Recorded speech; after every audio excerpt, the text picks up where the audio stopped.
rebelião tem início por volta das 4h30 da madrugada de 3 de fevereiro, quando sai o regimento de caçadores 9 e pouco tempo depois se lhes junta o regimento de cavalaria vindo de Penafiel. O objetivo primeiro do movimento das tropas é aqui, a Praça da Batalha. É aqui que se encontrava a sede da região militar, aqui se encontrava o governo civil, a mais importante estação de telégrafo.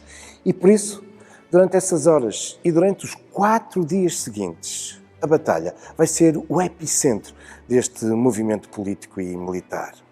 O Teatro São João é transformado na sede da revolta. Uma revolta que vai vendo se lhe juntarem outros regimentos, não só da cidade, mas também de um modo crescente, outras unidades de Lamego, de Chaves, de Valença, mas tarda a concretizar-se aquilo que estava gizado nos planos, que também de Lisboa começasse a eclodir a rebelião. Aqui, no Porto, para lá das forças militares, vai-se juntando um grande número de civis, estudantes, jornalistas, homens de letras, também operários, uma facção civil comandada por José Domingos Santos, um destacado dirigente da ala mais radical do Partido Republicano. Havia sido primeiro-ministro José Domingos Santos, um homem da região, natural de Lavra.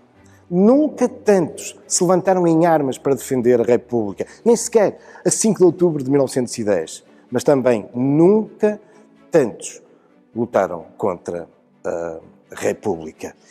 E ainda por cima, de facto, em Lisboa, a rebelião não eclodia. E era crucial para evitar que forças vindas da capital viessem tentar sufocar a revolta no Porto. Mas tal não aconteceu.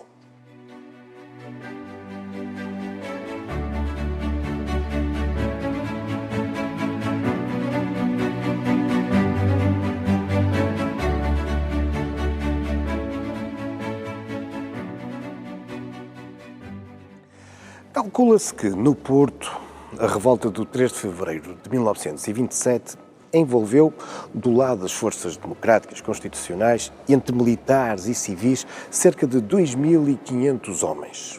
Do lado dos defensores da ditadura militar estão 4.000, comandados desde muito cedo, nada mais, nada menos, pelo próprio Ministro da Defesa, o Coronel Passos e Sousa, que rapidamente se desloca para o Porto, está cá já em pleno dia 3 de fevereiro e comanda as suas forças a partir do quartel da Serra do Pilar, mesmo em frente à cidade, na margem esquerda do Douro.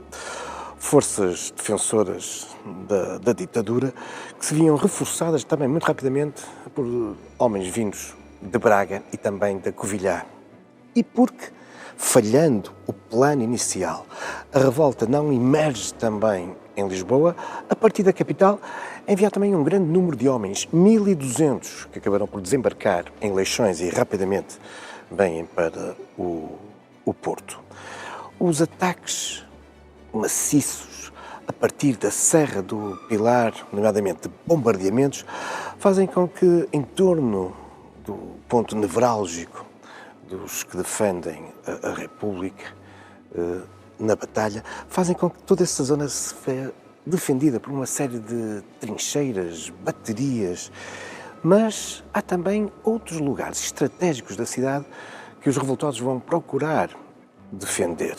Até porque os bombardeamentos não são só a partir da Serra do Pilar, mas as forças da ditadura socorrem-se também de aviões. Sim, o Porto vê-se bombardeado a partir de aviões. Ora, um dos lugares nevrálgicos é este onde nos encontramos.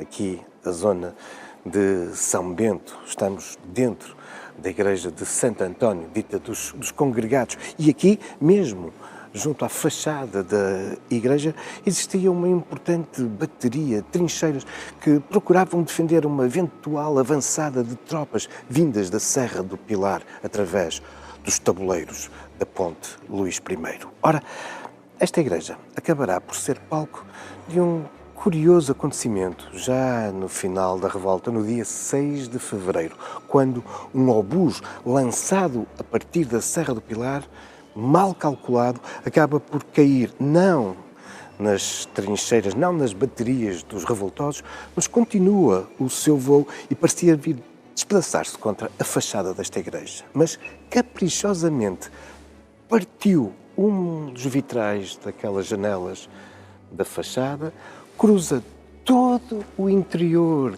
da nave da igreja, vai aqui afetar a alça aqui de uma destas lâmpadas e acabará por se despedaçar contra o altar de Nossa Senhora das Dores.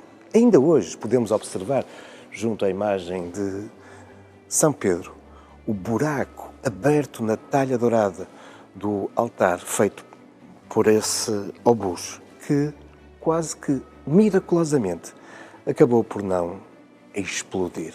Fragmentos deles estão aqui expostos no altar.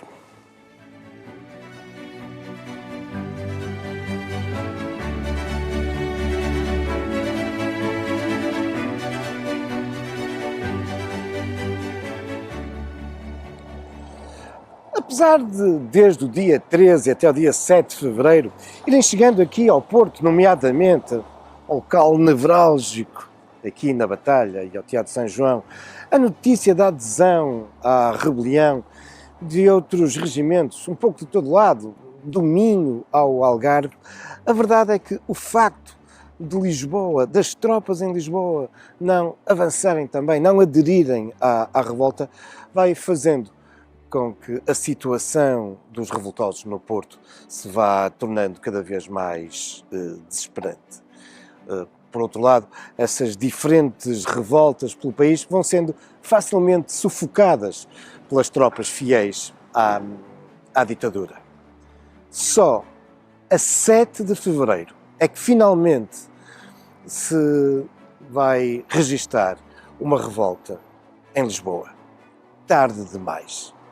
Quando as tropas revoltosas saem na capital, já os responsáveis da revolta aqui no Porto se tinham rendido.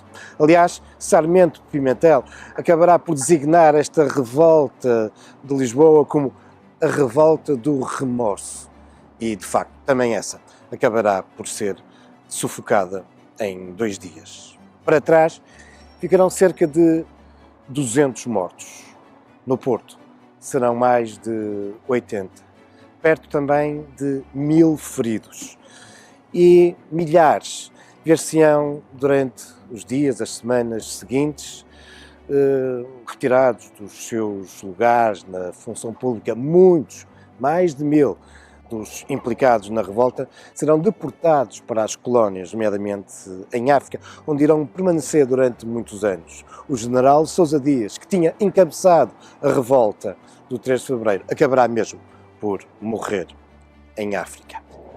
O 3 de fevereiro de 1927, expultado poucos meses depois do 28 de maio de 1926, é de facto a grande tentativa militar para derrubar aquela que virá a ser a ditadura do Estado Novo, o regime na qual vai emergir a figura de Oliveira Salazar, que se irá prolongar durante os 48 anos seguintes. Mas marca também, de algum modo, uma vez que emerge um Estado ditatorial e profundamente centralista, marca também o fim do protagonismo político que o Porto tinha desde 1820. De facto, ao longo de todo o século XIX, grande parte dos principais acontecimentos políticos e militares tinham ocorrido no Porto. A Revolução de 24 de agosto de 1820, o definitivo triunfo do liberalismo na sequência do Cerco de Porto entre 1832 e 33, mesmo a regeneração, em grande parte, tinha-se alicerçado no Porto.